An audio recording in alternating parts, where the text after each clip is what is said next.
जरा सोचो, एक आदमी अपने कुत्ते की हत्या का बदला लेने के लिए देश के सबसे बड़े गैंगस्टर से भिड़ जाए। कुछ ऐसा ही होता है हमारी आज की कहानी में। कहानी की शुरुआत होती है एक एसयूवी से जो सीधा जाकर एक दीवार से टकरा जाती है। उसमें से जॉन विक नाम का एक आदमी निकलता है। वो बुरी तरह जख्मी था, इसलिए उसने अपने जख्म को दबाया और अपना फोन बाहर निकाला। जख्मी हालत में उसने एक वीडियो चलाई जिसमें उसकी पत्नी हेलन थी। वीडियो देखकर उसे अपनी पत्नी के साथ बिताए खुशनुमा पलों की याद आ गई। आज से कई दिन पहले एक सुबह जॉन की आंख खुली। आज उसकी पत्नी का अंतिम संस्कार है। जॉन के दिमाग में अब भी उससे पहली बार मिलने और उसके साथ घर बसाने की यादें घूम रही थी। हेलन ने जॉन की बाहों में ही अपनी आखिरी सांसें ली। उसकी मौत एक जानलेवा बीमारी की वजह से हुई थी। अंतिम संस्कार के बाद जॉन काफी देर तक वहीं खड़ा रहा। अचानक उसका पुराना दोस्त मार्कस वहां आ गया। उन्होंने कुछ देर बातें की और जॉन को लगा कि मार्कस उसे फिर से अपने साथ काम करने के लिए मनाने आया है, लेकिन मार्कस के दिमाग में ऐसा कुछ नहीं था। वो तो बस बुरे वक्त में अपने दोस्त का साथ देने आया था। उस रात जॉन के घर पर एक डिलीवरी हुई।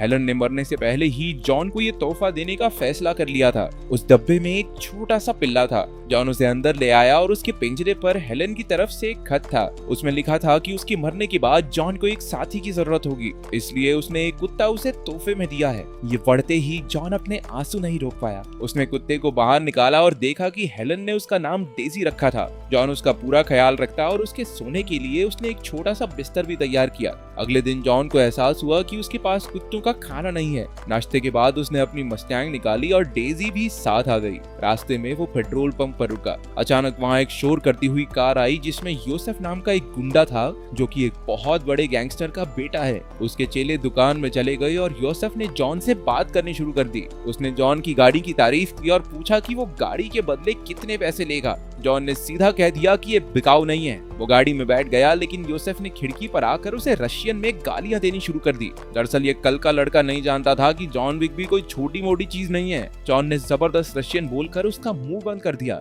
उस रात डेजी भौंकने लगी क्योंकि उसे हल्का होना था। जॉन उठकर उसे सीढ़ियों से नीचे ले गया, लेकिन बहादुर नकाबपोश गुंडे पहले से ही मौजूद थे। तभी उसके पीछे तीसरा आदमी आ गया और उसके सर पर बैट से वार कर दिया। उन तीनों ने जॉन को बुरी तरह पीटना शुरू कर दिया, जिसे देखकर डेजी जोर जोर से भौंकने लगी। उन्होंने जॉन से गाड़ी की चाबी मांगी और पूरे घर में तोड़फोड़ शुरू कर दी। तभी एक आदमी ने टेबल के नीचे छिपी डेजी को उठाया और उसकी गर्दन मरोड़ दी। फिर उसने जॉन के सामने जाकर अपना चेहरा दिखाया। ये कोई और नहीं बल्कि योसेफ था। वो जॉन को चित करके वहां से निकल गया। कुछ देर बाद जब जॉन की आंख खुली तब तक डेजी मर चुकी थी। वो बेचारा अपनी पत्नी की आखिरी निशानी को मरा देखकर रोने लगा। उसने जैसे तैसे खुद को संभाला और बाहर जाकर डेजी को दफना दिया। उधर योसेफ जॉन की गाड़ी ऑरेलियो नाम के एक आदमी के पास ले गया। योसेफ अपनी कामयाबी से खुश होकर ऑरेलियो के सामने धौंस जमाने लगा, लेकिन ऑरेलियो ने तुरंत उस गाड़ी को पहचान लिया और पूछा कि ये गाड़ी कहां से आई। पर योसेफ बिना ज्यादा सोचे अपनी तारीफों के पुल बांधता रहा। उसने बताया कि कैसे उसने उसकी गाड़ी चुराकर उसी के सामने उसके कुत्ते को मार डाला।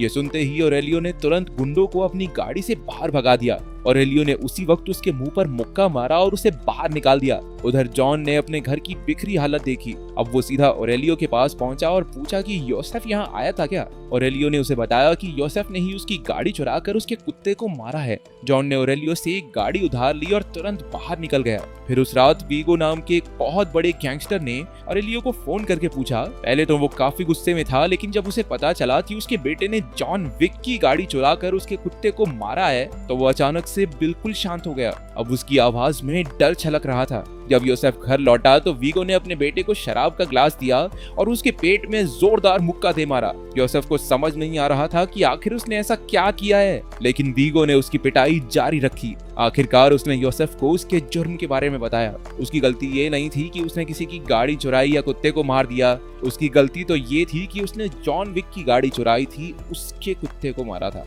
वीगो ने बताया कि कई साल पहले जॉन विक उसके साथ काम करता था। उस वक्त वो बुगी मैन के नाम से मशहूर था। जो काम किसी भी आदमी के लिए बिल्कुल नामुमकिन सा लगता, उसके लिए जॉन विक को बुलाया जाता। वीगो के लिए काम करते हुए जॉन ने सैकड़ों आदमियों के इतनी सफाई से कत्ल किए थे कि आज तक किसी को पता नहीं चल पाया था। फिर जब जॉन हेलन से मिला तो उसने ये जुर्म की दुनिया छोड़कर एक आम जिंदगी की शुरुआत की। ये सब सुनकर योसेफ की आंखों में डर साफ दिखाई दे रहा था। उसके बाप ने बताया कि अगर जॉन उसे मारने निकला है तो उसके बचने की कोई उम्मीद नहीं है, लेकिन फिर भी आखिर कौन सा बाप अपने बच्चे को बचाने की कोशिश नहीं करता। वीगो ने जॉन को कॉल करके मामला सुलझाने की कोशिश की। उधर जॉन अपने घर पहुंचा और बेसमेंट में गया। उसने हथौड़े से जमीन तोड़ डाली जिसके नीचे कई बंदूकें और सोने के सिक्के दफन थे। तभी उसे वीगो का फोन आया, लेकिन उसने फोन काट दिया। अब उसके सर पर खून सवार था। वीगो के पास कोई चारा नहीं था, इसलिए उसने जॉन को खत्म करने के लिए 12 गुंडों की एक टीम भेजी, लेकिन उन सबको खत्म करने में जॉन को ज्यादा वक्त नहीं लगा। उसने आखिरी गुंडे को चाकू से मारकर अपनी जीत दर्ज की। उसी वक्त जिमी नाम का एक पुलिस वाला उसके दरवाजे पर आ पहुंचा। जॉन उसे पहले से ही जानता था। जिमी ने उसके घर में झांकने की कोशिश की और उसे लाशों का ढेर साफ दिखाई दे रहा था। जिमी ने पूछा कि क्या वो फिर से जुर्म की राह पर चल पड़ा है, लेकिन जॉन ने कहा कि वो तो बस कुछ हिसाब किताब कर रहा है। फिर जॉन ने सफाई करने वालों को फोन किया जो पिछले कई सालों से उसके लिए काम करते थे। वो लोग जल्दी से आ गए और फटाफट पूरी सफाई कर दी। जाने से पहले जॉन ने उन्हें कुछ सोने के सिक्के पकड़ाए। उधर वीगो ने मार्कस को बुलाकर उसे जॉन को मारने के बदले $2 मिलियन देने का ऑफर दिया। वहीं जॉन एक होटल में आकर रुका और आगे का प्लान बनाने लगा। उसने देखा कि उसकी पुरानी दोस्त पर्किंस उससे पहले ही वहाँ मौजूद थी। उस होटल का मालिक भी जॉन का दोस्त था। ये होटल कई माफिया गैंगस्टर इस्तेमाल करते थे। उसने बताया कि योसेफ रेड सर्कल नाम के एक क्लब में है। जॉन उसी वक्त रेड सर्कल क्लब के लिए निकल गया। जॉन ने इतने हथियार इकट्ठा किए मानो वो किसी जंग पर जा रहा हो। जॉन अपनी हथियारों की दुकान इकट्ठा करके वहां पहुंच गया। जॉन ने सबसे पहले यूसुफ के 2 गुंडों को खत्म किया और नीचे चला गया। उसके रास्ते में जो भी आया जॉन ने उसके ऊपर की टिकट काट दी।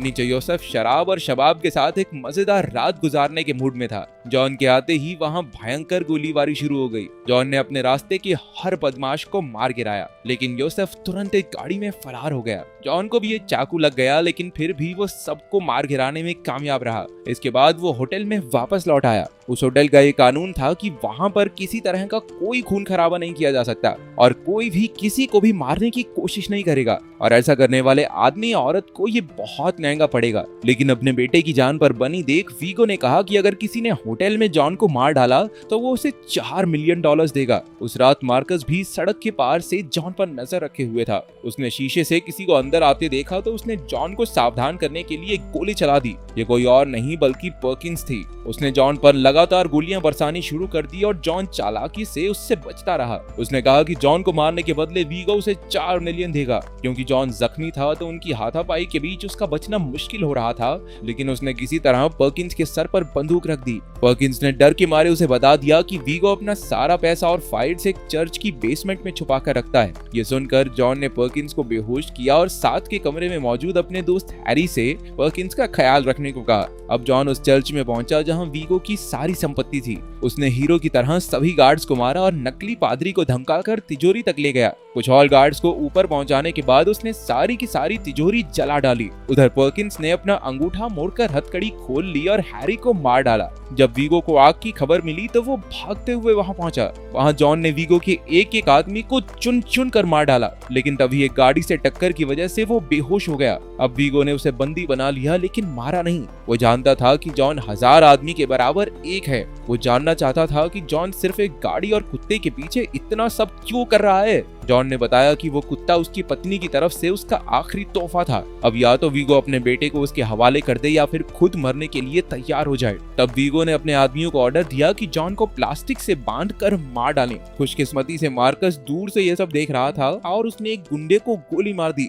जॉन ने दूसरे को संभाला और बंदूक उठाकर वीगो की गाड़ी पर वार कर दिया। उसमें कई गाड़ियों में मौजूद सारे गुंडों को ढेर कर दिया और अब सिर्फ वीगो जिंदा बचा था। अपनी मौत को सामने देखकर वीगो ने बताया कि यूसुफ ब्रुकलिन के एक घर में छिपा है। वहाँ यूसुफ मजे से गेम खेल रहा था। घर के बाहर उसकी सुरक्षा के लिए हथियारबंद गुंडे तैनात थे, लेकिन अपने हीरो जॉन को कौन रोक सकता है। अपनी धुआंधार और सटीक गोलीबारी के साथ उसने तबाही मचा दी। यूसुफ ने फिर से भागने की कोशिश की, लेकिन जॉन ने उसे धर दबोचा और उसका खात्मा कर दिया। इसके बाद वो सीधा मार्कस से मिलने गया और उसकी मदद के लिए उसका शुक्रिया अदा किया। यूसुफ को खत्म करने के बाद जॉन के पास जिंदा रहने के लिए कोई मिशन नहीं बचा था। जॉन के जाने के बाद मार्कस के धोखे के कारण वीगो के गुंडे उसे पकड़ लाए। वीगो और पर्किंस ने उसे बुरी तरह पीटकर मार डाला। फिर वीगो ने जॉन को फोन करके इसकी खबर दी और हेलीकॉप्टर से फरार होने को तैयार हो गया। उधर पर्किंस को होटल के मालिक विंस्टन ने मुलाकात के लिए बुलाया। विंस्टन ने बताया कि उसने होटल का कानून तोड़ा है, इसलिए 4 आदमियों ने उसे मौत की घाट उतार दिया। जब जॉन को मार्कस की लाश मिली तो वो वीगो को खत्म करने निकल पड़ा। उसने वीगो के चॉपर को गाड़ी से टक्कर मारने की कोशिश की। वीगो ने भी अपने सबसे खतरनाक आदमी एवी को हमले के लिए भेजा, लेकिन जॉन ने आसानी से उसे कुचल दिया। अब वीगो और जॉन का आमना सामना हुआ। उसने जॉन को चाकू घोंपने की कोशिश की, लेकिन जॉन ने बचने की बजाय चाकू अपने शरीर में और अंदर घुसा लिया। फिर उसने वीगो की बाजू भी तोड़ डाली। इसके बाद उसने चाकू निकालकर वीगो की गर्दन में घोंपकर उसे मार दिया। अब कहानी उसी मोड़ पर आ जाती है जहां से शुरुआत हुई थी। जॉन जख्मी हालत में अपनी पत्नी का वीडियो देखता है और उसे देखकर उसमें एक नया जोश आ गया। वो उठकर कुत्तों की दुकान पर गया। वहां उसने अपने जख्मों पर मरहम लगाई और फिर एक पिल्ला उठाकर अपने साथ घर ले गया।